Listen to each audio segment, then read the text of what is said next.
and welcome to Crash Course Cryptozoology. Today we are going to be discussing a case that is really very interesting because it is the only solid piece of evidence that we have for an animal that, if it exists, it is one of, if not the strangest animal on Earth. This cryptid has a long history behind it, and while this particular sighting doesn't actually have much information, the evidence that came forth from the sighting is very compelling, and I think you'll all find it very enjoyable to take a look at it. The cryptid we're discussing today is the Dogman. It's often called the Wisconsin Dogman, the Michigan Dogman, or the Beast of Bray Road. Sightings are mostly attributed to the time period when it was called the Beast of Bray Road, because at that point in time there was a song written about it. There was a lot of pop culture and local legend sort of revolving around this animal, and it became a somewhat of a media icon, and that's why people mostly attribute the start of the sightings to that time period. Sightings actually go back to the late 1800s, so we have a much longer history here than really most people are giving it credit for. Even with that huge span of time, Dogman, while it has a little bit of variation to what people say it looks like, there is a basic outline of what people describe in a sighting. Most say the Dogman is either a very big wolf or a werewolf-like creature, most of the time both actually, that is capable of walking on either all fours or on two legs, prowls around the forest at night and during the day obviously, and is often seen getting roadkill from the side of the road, so it's a predator, or at the very least a carnivore. There have been lots of sightings throughout the years, and this one I find to be very interesting because it showcases, or at least it claims to showcase, not only the stranger details of this cryptid, but it also, again, comes forth with evidence that may just be the best that we have for the Dogman. The sighting report is told secondhand by the brother-in-law of the witness. Allegedly, the person who had the sighting, the witness, is a prominent figure in local government in Michigan and wishes to remain anonymous, so obviously the person telling the story does as well. The only information we have about the sighting contextually is that it took place outside the town of Bendon, Michigan, in 2007. So this happened about a decade ago, give or take a few months, maybe even only a few weeks. I am going to read the sighting report now. If you'd like to skip it, I will put a timestamp so that you can go straight to talking about the evidence. But if you'd like to stick around, without further ado, I will now read the sighting report. The situation started last Saturday night, around midnight, when he was coming home from a friend's house in Benzonia and taking the back way home to Traverse City. He stated that while traveling down Cinder Road, several miles outside the town of Bendon, he observed a pair of eyes reflecting off his headlights ahead of him. Thinking that it was probably a deer along the side of the road, he began to slow down. As he got closer, however, he stated that the object was much larger and much darker than a deer. He said that by this time, he had slowed down to around 30 miles per hour, and was at that point several hundred feet from the creature, which still hadn't moved. As he approached further, he stated the only way he could describe the creature was being similar to a very large, dark wolf. However, he observed that this thing wasn't on four legs, but was upright, his back two legs standing near a road-killed deer. He estimated that the creature stood a little over 6 feet tall, and had very dark fur. He stated that by now, he was going slow enough to bring his truck to a stop in the road, and observed the creature, which had not yet moved and was still staring at him. He told me that for a brief second, he believed that the object was a giant stuffed animal put there as some kind of joke, due to the fact that he had never seen anything like this in his life, and that he was able to drive up on it as close as he was, without it having moved an inch. He told me, however, that before he could finish that thought, the creature then dropped to all four legs and sprinted across the road and disappeared into the woods on the other side of the roadway. He told me that he stayed frozen in his seat for a minute, wondering in the middle of the road of what the heck had just happened. I jokingly asked him if he had been drinking that night, and with a deadly serious face, he stated, "No. Whatever that was, it was for real." As perplexed as he was that night over what he had seen, he was deathly afraid to go wandering into the woods to investigate further. He said that in using a flashlight, he observed an animal's tracks leading into the woods on the opposite side of the road, and was fortunate enough that night to have had his digital camera with him. He showed me a photograph of the paw print, which he said appeared to be about 7 or 8 inches long. He had another picture of the same paw print where he placed a shotgun shell in the middle of it for scale. He told me that he was lucky that that side of the road was so soft, because he wasn't willing to go any further than 2 or 3 steps away from the door to his truck to get a picture. I inquired if the animal had made any sounds before it disappeared, and he said that he did not hear it make any noise, and were it not for the picture, he would have thought that he imagined the whole thing. I asked him if it could have been a bear, and he stated, absolutely not. He bear hunts every year in the Upper Peninsula, so he obviously knows what bears look like up close. That's his story. Believe it if you like. If I didn't know him as well as I do, and hadn't seen the pictures, I would have said that he was out of his mind. I've heard the song and know some of the stories, but always believed it was just for entertainment value. After this happened, though, I'm looking at all of this under a whole new light. So it's a very interesting sighting, and it's a very interesting story. Unfortunately, neither the storyteller or the witness can really be confirmed identity-wise, and location is vague. So do take all of this with a grain of salt, as you always do, but this one especially, due to its somewhat vague nature. But what we do have that's very interesting is the photograph that this man allegedly took when he found this paw print, and the photograph is the one that has the shotgun shell placed in the middle for comparison. Now, beginning observations, I would say, are that, well, it's definitely a canine paw print, and it is definitely a very big one. Shotgun shells can range from around 2.5 inches to 3.5 inches.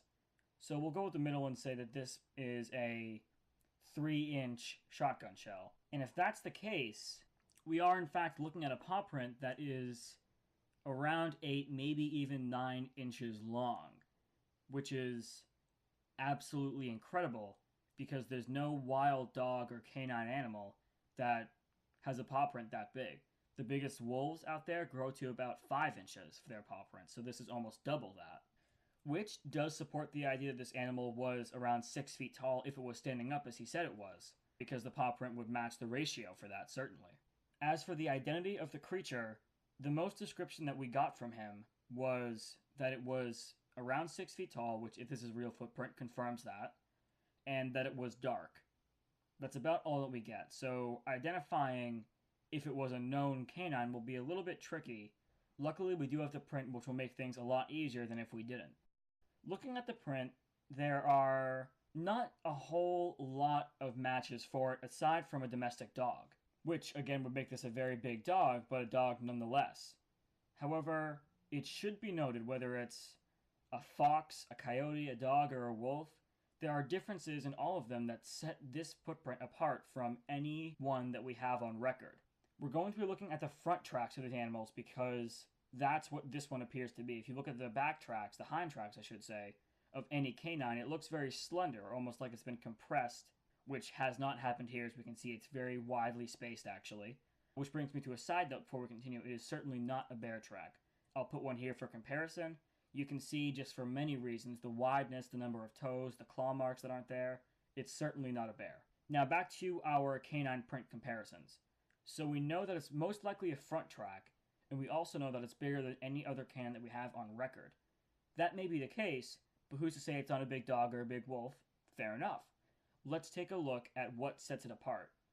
It's not a wolf because the toe orientation and the padding is a little bit off. And it's actually the same reason for a coyote, except a coyote print is smaller than this footprint is. And so it seems to be somewhere in between a wolf and a coyote. And that's where we come to domestic dog. A domestic dog print for a front track looks very similar to this print, but there is one glaring issue that really drives home the mystery of this evidence. The toe orientation is what sets it apart from all other canines, even domestic dogs. And the way that is because if you look at the front 2 toes of this print, they're set closer to the heel pad than on any other canine. Wolves, it's extremely far out. Coyote, it's fairly far out. And domestic dog, it's fairly far out. It stretches forward, whereas the toes on this mystery print are closer. Now, we can observe that and we can say that, okay, yes, that does set it apart from other canines significantly, but what does that really mean? In a study conducted at the University of Calgary by anthropologists, one of them being Campbell Rolliant, it was observed that humans have the shortest toes out of our closest primate relatives. And of course, according to evolution, we were those at one point in time, or at least very similar creatures. And so we likely had those long toes. And so the question is, well, why did they shrink? You'd think it would be almost more useful. It would be like having a hand instead of a foot. It would be like having 4 arms almost. Well, the reason they found for why humans developed to have shorter toes is that they're not only better for standing upright and for walking upright, they are better specifically for running upright. According to a study published in the journal Foot and Ankle International, our ancestors Australopithecus afarensis, which lived 3.5 million years ago, had feet that looked remarkably like a chimpanzee's. Fast forward to Homo habilis, an ancestor who lived 1.76 million years ago, and her feet looked a lot like ours do now. We traded in our opposable toes for shorter toes overall and gained an arch in our foot. What happened in that interim? Well, in short, our ancestors came down from the trees and started walking on land. As our foot evolved to support walking on the ground, we started moving faster and faster, eventually learning to run. That's the kicker. Because when we look at this print, we see the same difference in it and other canines that we see in us and other primates. No other primate, although they are capable of it, no other primate naturally walks upright, aside from maybe some cryptids that could be debated. But none on record, and they all have longer toes than we do. That's because our toes are built to have us walk upright and run upright. We see the exact same difference in the mystery print. Its toes are stretched a shorter distance out than its canine relatives, if this is a real print. And if it is a real print, and that's what we're observing, that certainly adds a lot of credibility to not only this sighting saying that this creature was able to stand upright, but to other sightings saying it not only stands upright, it not only can walk upright, it can run upright. And if that's the case, well, I don't know what to call what we're looking at here. It certainly was not a print made by a regular canine, and it could be hoaxed. But if it isn't hoaxed, we are looking at the print of a canine animal that is very, very big, massive, and could very well be walking and running on 2 legs. I'd like to know your thoughts on this case because it is something that is hard to confirm, but looking at the print and giving it a little bit of benefit of the doubt, of course that doesn't 100% confirm anything, but giving it just that extra mile to go, we find a lot of really unsettling things about the print. Of course it could be a hoax, but I'd like to know if you think it is a hoax. I'd like to know if you think it's real.